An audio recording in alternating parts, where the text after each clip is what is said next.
পুজো টুজো দেওয়ার পর ওই 4টে থেকে আমরা মন্দির থেকে দশাশ্বমেধ ঘাটের দিকে রওনা হলাম, কারণ আমরা কিছু রাস্তার মধ্যে কেনাকাটা করব, খাওয়া দাওয়া করব আর নৌকায় চাপবো, এই আশা নিয়ে আমরা বেরোলাম। এবার সেই একই রকম ভিড় ঠেলে ঠেলে এগোতে হচ্ছে।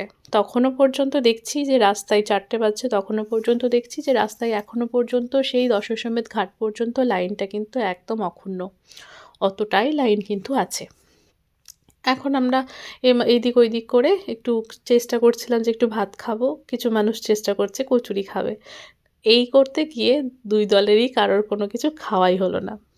শেষে ঘাট পর্যন্ত যেতে আমরা একটা লস্যির দোকান পেলাম। 50 টাকা করে নিল ছোট একটা করে লস্যির ভাঁড়, সেগুলোই খাওয়া হলো। আমি অবশ্য 2টো খেয়েছিলাম, কারণ লস্যি আমার ভীষণ প্রিয়। আর খুব যে ভালো লেগেছিল এমনটা নয়, প্রচণ্ড পরিমাণে খিদে পেয়েছিল আর আমার ভীষণ ভালো লাগে লস্যি, তাই আমি ওই খালি পেটের মধ্যে, সারাদিন তো খাওয়া দাওয়া কিছু হয়নি পুজো করব বলে, আর সাথে করে জল পর্যন্ত ছিল না। আমরা জল কেনারও চেষ্টা করিনি, যেহেতু উপোস রয়েছি তো একবারেই মাথায় জল ঢেলে, শিবের মাথায় জল ঢেলে দর্শন করে তারপরেই খাবো বলে খাইনি। ওই অবস্থাতেই লস্যি টস্যি খেয়ে আমরা একটুখানি ওয়াশরুমে গেলাম, কারণ সকাল থেকে তো লাইনেই দাঁড়িয়েছিলাম, ওয়াশরুম যাওয়ারও সময় হয়নি। ওয়াশরুম থেকে বেরিয়ে ওই ঘাটের মধ্যে কিছু টুকিটাকি জিনিসপত্র কেনাকাটা করলাম।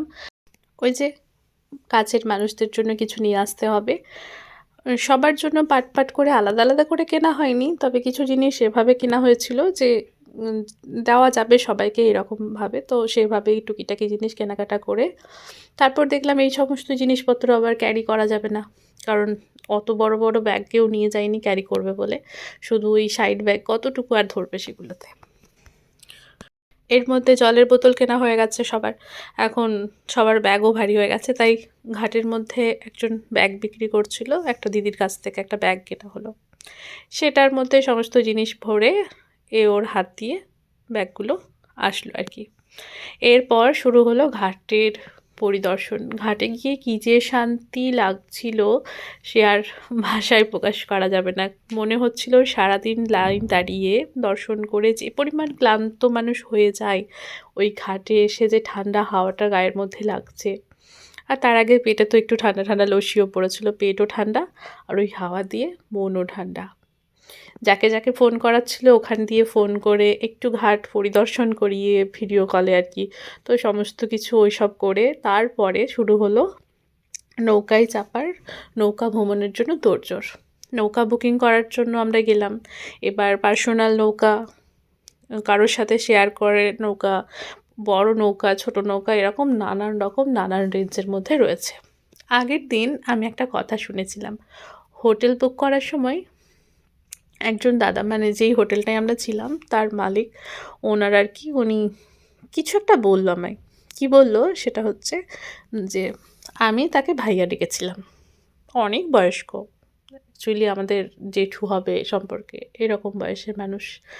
ভাইয়া ডাকাতে সাথে সাথে উনি আমাকে রেসপন্স না করে আমাকে বলছে কি যে বেনারসিদের সঙ্গে এইরকম কিন্তু মানে চলবে না। উনি ভাবলো আমি ভাইয়া বলে বোধহয় ওনার হোটেলের দাম খানিকটা কমাতে চেয়েছি। বাংলার মানুষের যে আন্তরিকতা সেটা তার কোনো গায়ে লাগলো না।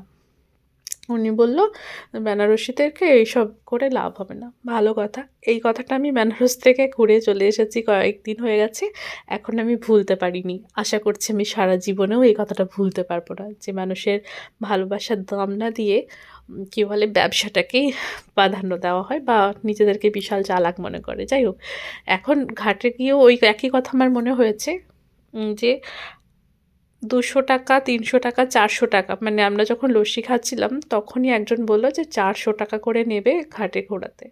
আর আমরা যখন লাইনে দাঁড়িয়েছিলাম তখন মেদিনীপুরের একটা দাদার সাথে আলাপ হলো, উনি তার মাকে নিয়ে গিয়েছিলেন, তো ওই দাদাটা বলল যে তারা আগের দিন নৌকায় ভ্রমণ করেছেন, তো 200 টাকা করে লাগছে, তবে দাম দর একটু করে নিতে হচ্ছে, ঠিকঠাক দাম হচ্ছে নাকি 200 টাকা করে পার হেড।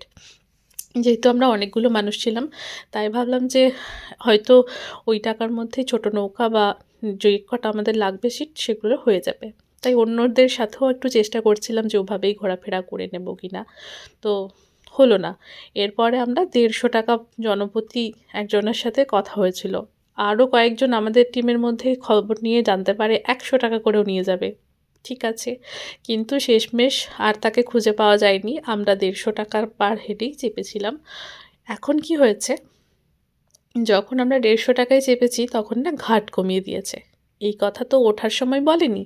44টা মতো ঘাট ঘুরিয়ে দেখিয়েছে, যেখানে 84টা ঘাট আছে সেখানে 44টা, মানে ওই যে বলল বেনারসিদের সাথে চালাকি করা যাবে না, তাই ওরা সুন্দর করে চালাকিটা করতে পারে বা করে দিল, বুঝেও পারলাম না। তবে যেটুকু ঘুরেছি ওই 40-50 মিনিট মতো, সেটুকু সময় খুব ভালো কাটিয়েছি। প্রচুর ভিডিও করে নিয়েছি, পুরো 40 মিনিট জুড়ে দুটো ফোন দিয়ে ভিডিও করেছি, সেই সমস্ত ভিডিও আসছে। আরও অনেক অভিজ্ঞতা শেয়ার করব পরবর্তী ভিডিওতে। সব মিলিয়ে জার্নিটা খুব ভালোভাবে কেটেছে, আমরা সকলেই সুস্থভাবে বাড়ি ফিরেছি। আর আবার যাওয়ার ইচ্ছে তো অবশ্যই রইল, কারণ বেনারসে গিয়েছি, বেনারসি শাড়ি না কিনে ঘুরে এসেছি, বেনারসি পান না খেয়ে ঘুরে এসেছি, তাই পান খাওয়ার জন্য আর শাড়ি কেনার জন্য আবার আসছি।